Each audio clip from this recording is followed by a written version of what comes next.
ಬಹಳ ಮುಖ್ಯವಾಗಿ ತಾವು KPCC ಅಧ್ಯಕ್ಷರಾಗಿ ಅಧಿಕಾರವನ್ನು ಸ್ವೀಕರಿಸಿದಿರಿ. 1 ತಿಂಗಳಾಯಿತು. DK ಅವರ ನಂತರ ಬಹುಶಃ ನನಗೆ ಅವಕಾಶ ಸಿಗಬಹುದು ಅನ್ನೋದನ್ನು ಕಾದಿದ್ರ ಅಥವಾ ಅನಿರೀಕ್ಷಿತನ ಇದು? ನನ್ನ ಇಡೀ ರಾಜಕೀಯ ಜೀವನದಲ್ಲಿ ನಾನು MES ಕಾಲೇಜಿನ ವಿದ್ಯಾರ್ಥಿ ಸಂಘದ ಅಧ್ಯಕ್ಷನಾಗುವಾಗಲೂ ಸಹ ನಿರೀಕ್ಷೆ ಮಾಡಿರಲಿಲ್ಲ. ಎಲ್ಲರೂ ಸಹ ವಿಫಲರಾದಾಗ ಇವತ್ತು MN ನಂಜುಂಡಯ್ಯ ಅಂಥೇಳಿ ಪುಟಪರ್ತಿನಲ್ಲಿ ಅವರು ರಿಟೈರ್ಡ್ ಆಗಿ ಪ್ರೊಫೆಸರ್ ಆಗಿ ರಿಟೈರ್ಡ್ ಆಗಿದ್ದಾರೆ. ಅವರು ನೀನು ನಿಂತ್ಕೊಳ್ಳಪ್ಪ ಅಂಥೇಳಿ ಅವ್ರು ಕಾವ್ಯಂ ರಾಜಗೋಪಾಲ್ರು ನೋಡು ನೀನು ಆ್ಯಕ್ಟಿವ್ ಆಗಿರ್ತೀಯ ಇರು ಅಂಥೇಳಿ ನಿರೀಕ್ಷೆ ಮಾಡಿದವನೆಲ್ಲ. ನನ್ನ ಸ್ನೇಹಿತರೆಲ್ಲ ಫೈಲ್ ಮಾಡಿದರು. ಯಾವಾಗ ನಾನು ಫೈಲ್ ಮಾಡ್ತೀನಿ ಅದು ಎಲ್ಲ ವಿಡ್ರಾ ಮಾಡಿಬಿಟ್ಟಿದ್ರು. ಸೊ ಅದನ್ನ ನಿರೀಕ್ಷೆ ನನ್ನ ಜೀವನದಲ್ಲಿ ಯಾವತ್ತೂ ಮಾಡಿಲ್ಲ.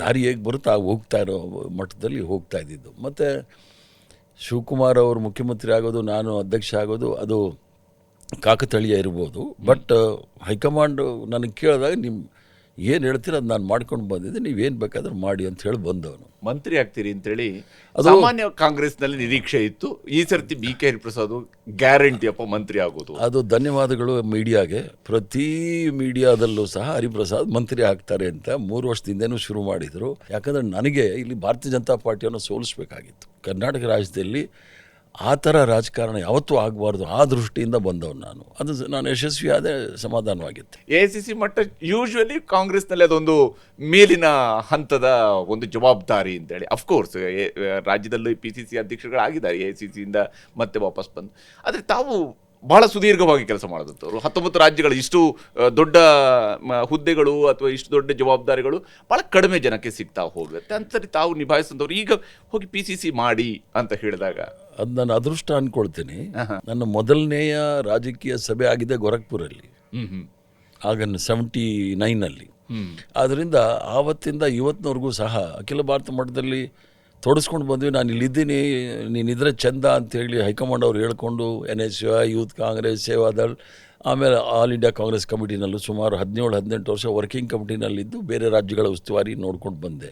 ನಾನು ರಾಜ್ಯಸಭಾ ರಿಟೈರ್ ಆಗುವಾಗ ಖರ್ಗೆ ಸಾಹೇಬರು ಅದೇ ಸ್ಥಾನಕ್ಕೆ ಅವರು ಹೋದರು.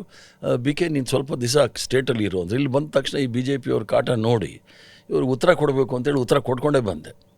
ಅದು ಜನಸಾಮಾನ್ಯರಲ್ಲಿ ಇವತ್ತು ನೋಡಿ 3 ವರ್ಷ ಒಂದೇ ಒಂದು ಹಿಂಸೆ, ಗಲಭೆ, ಕೋಮು ಗಲಭೆಗಳಂತೂ ಇಲ್ಲವೇ ಇಲ್ಲ. ಪ್ರಚೋದನಕಾರಿ ಹೇಳಿಕೆಗಳಿಲ್ಲ. ಯಾಕಂದರೆ ರಾಜಕೀಯವಾಗಿ ನೀವು ನಿಲುವು ತೆಗೆದುಕೊಂಡಾಗ ನಾವೇನು ನಮ್ಮ ಶೀರ್ಷಿಕೆಯಲ್ಲಿ ಹೇಳಿದ್ದೀವಲ್ಲ, ಕರ್ನಾಟಕ ರಾಜ್ಯ ಸರ್ವ ಜನಾಂಗದ ಶಾಂತಿಯ ತೋಟ, ಅದನ್ನು ಕಾಪಾಡ್ಕೊಂಡು ಬಂದಿದ್ದೀವಿ. ಅದು ಭಾಳ ನೆಮ್ಮದಿ ತರುತ್ತೆ.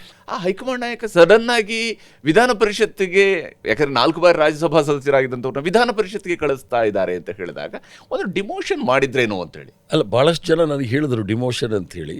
MLC ಆಗಿ ಬರೋಕ್ಕೆ ಕಾರಣ ಏನು ಅಂದರೆ, ನಾನು ಜೀವನ ಪೂರ್ತಿ ಬೇರೆ ರಾಜ್ಯದಲ್ಲಿ ಕೆಲಸ ಮಾಡಿ ಇಲ್ಲಿ ಯಾವುದೇ ಕ್ಷೇತ್ರದಲ್ಲಿ ನಾನು ಇರ್ಲಿಕ್ಕೆ ಆಗ್ತಾ ಇರಲಿಲ್ಲ. ಆದ್ದರಿಂದ ಇಲ್ಲಿ ಎಲೆಕ್ಷನ್ ನಿಂತರೇನು ಸೋಲ್ಬೇಕಾಗೋದು. ಇಲ್ಲಿ ಬೆಂಗಳೂರು ನಗರದಲ್ಲಿ ನನಗೆ ನಿಲ್ಲಿಸೋರು. ಜಾತಿ ಮತ್ತು ಹಣ ಇಲ್ಲದೆ ಇದ್ದರೆ ಇಲ್ಲೆಲ್ಲ ಗೆಲ್ಲೋದಕ್ಕೆ ಸುಲಭ ಅಲ್ಲ.